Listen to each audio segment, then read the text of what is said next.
Hi guys, it's Sandra here from Creating in Spain, and I'm making a little video today which I will put up relatively soon just to explain a couple of things and to show you a couple of items that you might want to add to your craft stash. Now, I've made this little heart here just as a sample because I wanted to test out two different products, one of which my son bought and gave me the remnants of because he couldn't take it in his suitcase going back home easily. The other one was provided to me by Greenstuffworld. Neither product is being reviewed because I'm going to gain anything much out of this. You've got to be joking. But I thought they might well be handy things to know about. You may not want to rush out and buy them, but you may just want to have them stuck in the back of your mind so that when you come across something you think, I know I could use for that. It's one of those things, you know what I mean? So the first thing I want you to realise is this is not actually made from card. The stuff that it is made of is 1mm foamed PVC, and this is the stuff I got from Greenstuffworld. They sent it to me. And I thought it would be an interesting product. I got to choose something. Now, it's not very expensive, it's only something like £3 a packet. But this is the 1mm variety, and it's foamed PVC. Now, the benefit of this is twofold. One, it cuts really, really well on a cutting machine. The other benefit is that it is nice and sturdy, but it's also extremely lightweight. I mean, this is very, very light. You could add something as big as this to a card, and you can see how big that is, and it still wouldn't be adding a lot to the weight of your postage. The design that I've done in here, all I did was I put a embossing tool in my silver bullet, and I then just allowed it to emboss the shapes, and I coloured them in afterwards with alcohol markers. This is, as I said, just a sample, just to test out what it is like. Normally this stuff is sold to people who are into model making and they want to make, I don't know, model railways or game things or whatever. That's generally who it's sold to. So I will put a link to it down below in case you're interested. But it seems to me that it's got some qualities that us alternative crafters, I should say, might like to use it for. For example, if you wanted to make some little items of jewellery, little dress pieces, and you wanted to create your own art, you wouldn't have to stick lots of layers of paper or card together to get the stiffness that you might require. You're not easily going to bend this stuff, particularly if it's a small piece anyway. But being lightweight, being quite strong, and being pretty much impervious to water, I would think, because it's PVC on the inside and plasticized on the outside, yeah, quite useful to know. So I cut this piece out, coloured it in, and as you can see, it's extremely glossy. Now, the reason for that is because my son left me with some of this resin. Now, this is a resin that he purchased, and as I said, he gave me the rest of it because he couldn't easily take it home with him. Didn't want to risk putting it in his case and then saying, no, we don't like you carrying that. So I just thought I would cover the design in that and see what the effect was. And the effect is actually very good. It's beautifully clear, very, very glossy. It doesn't smell a great deal. There is a little bit of smell coming off it when it's curing because this is a UV resin. And to cure it, you need to cure it for, what was the timing? If you're using the sun, 5 to 20 minutes. If you're in Spain in the summer, it'll probably be about 60 seconds, I won't be surprised.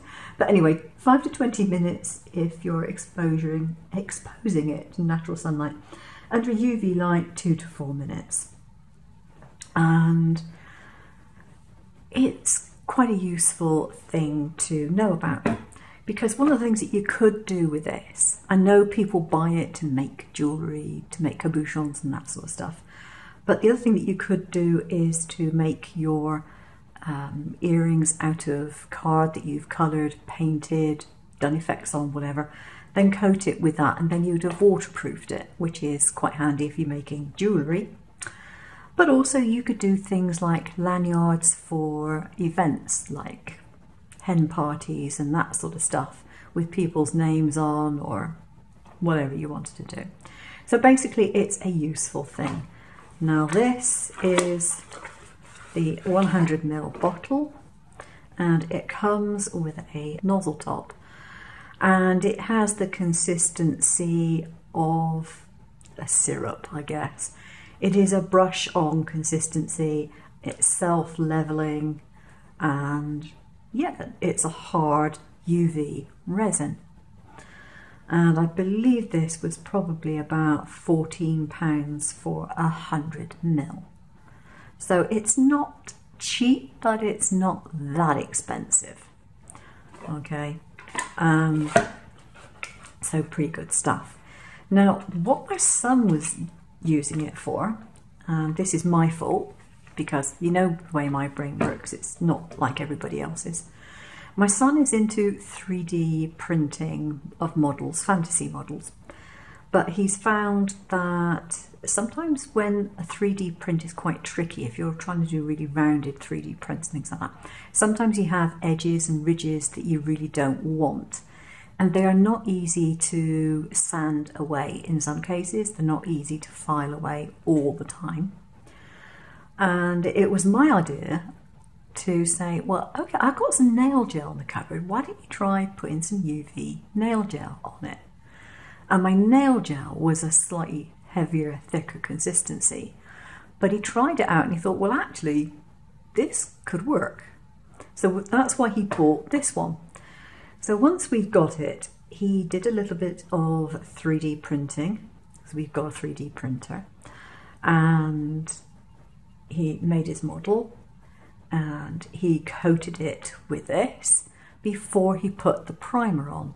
And he was really impressed with the result. And he said, hey Mum, you really ought to make a video about that, because most people, it wouldn't occur to them to do it. So I said, wouldn't it?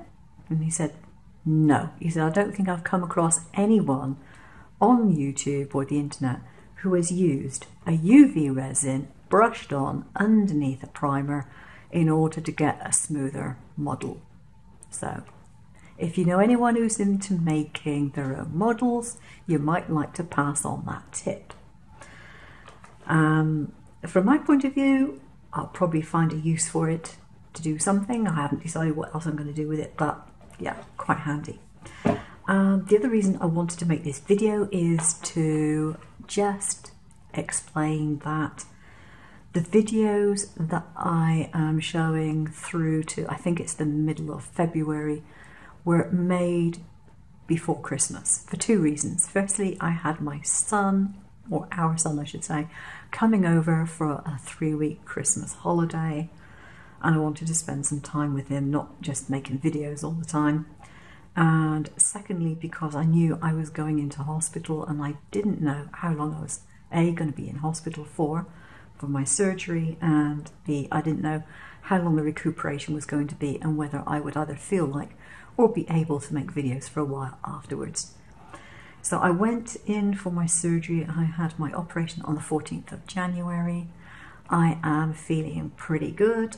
I got home, the 14th was the Tuesday of last week.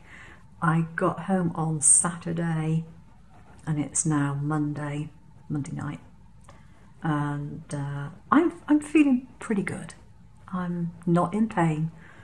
For anyone who hasn't seen my previous video, which I did put out when I came back, I was in hospital for colon cancer surgery.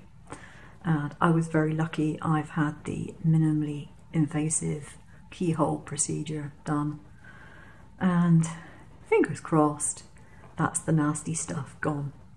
So I will be making my normal sorts of videos. I don't intend to do a whole load of product videos. I'm only showing you this because I just thought you might find it interesting. and I will be doing some designing on my laptop while I am recuperating and thinking about things to do and so on and so forth. And those newer videos will be coming up towards the latter half of the month. So there we go, and that's what I'm up to, and I will see you again soon. Thanks for watching. Take care now.